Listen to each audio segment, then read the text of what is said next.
The state of Michigan said goodbye to former state representative Peter Pettalia today during a memorial service at the new Presque Isle Lighthouse. There were many tears shed, but only happy memories were spoken. Here's the full story. Even though Peter Pettalia was the state representative for the 106th district, his memorial service today showed he affected more than one district. He impacted lives in the region and throughout the entire state. The loss of our friend, God has called him home, is going to be felt throughout the state of Michigan.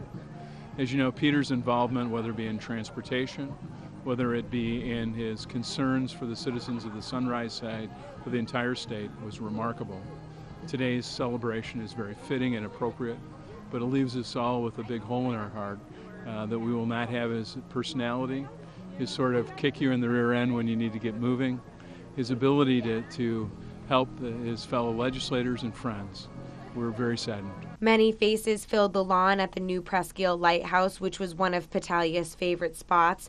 From noon until 5, Alpena local leaders, Governor Rick Snyder, state police, Michigan Lieutenant Governor, Lansing representatives, Speaker of the House, former co-workers, family, and friends gathered to honor and reflect on Pettalia's past accomplishments and their plans to keep his legacy alive. Peter's legacy will be on the front of all of our minds. That's looking out for northern Michigan. That's also a very keen interest in transportation issues. Peter was the chairman of the Michigan House Transportation Committee, and his work is going to continue. We've been having conversations, and we're well aware of the plans that he had for the remainder of this term, things that he wanted to take up, and we're going to honor those plans. We're going to continue to do Peter's work. While he won't be with us physically, his work will continue to get done. We're reviewing his bills, and we're going to try to get those bills done. He had a passion on a license plate bill that we're working on to make sure we get that done sooner than later for Peter. And so we're going to make sure to work with all of those that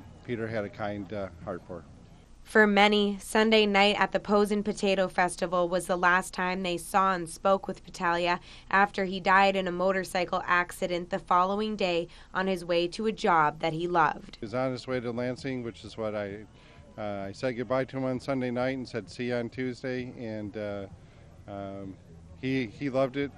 He loved making sure northern Michigan was represented. He didn't let anybody in Lansing forget where he's from and how important we are up here, just as much as the rest in the state. It's incredibly difficult to hear the news and hear what happened to such a good man, such a great friend in Pete Pettalia.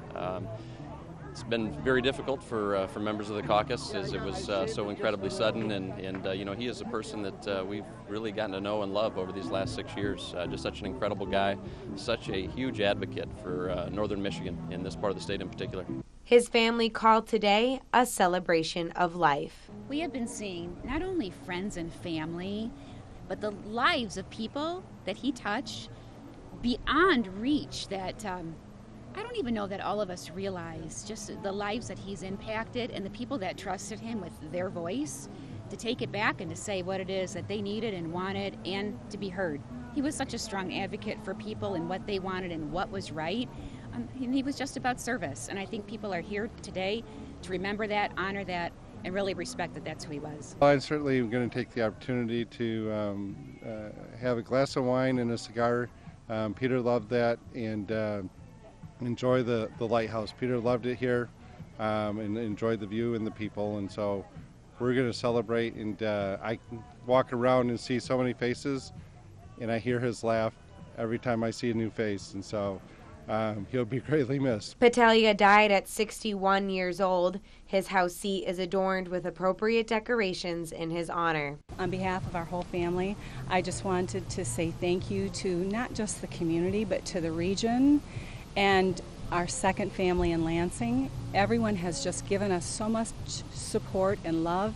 It has helped us through this very, very difficult time. In Presque Isle for WBKB News, I'm Bethany Ricciardi.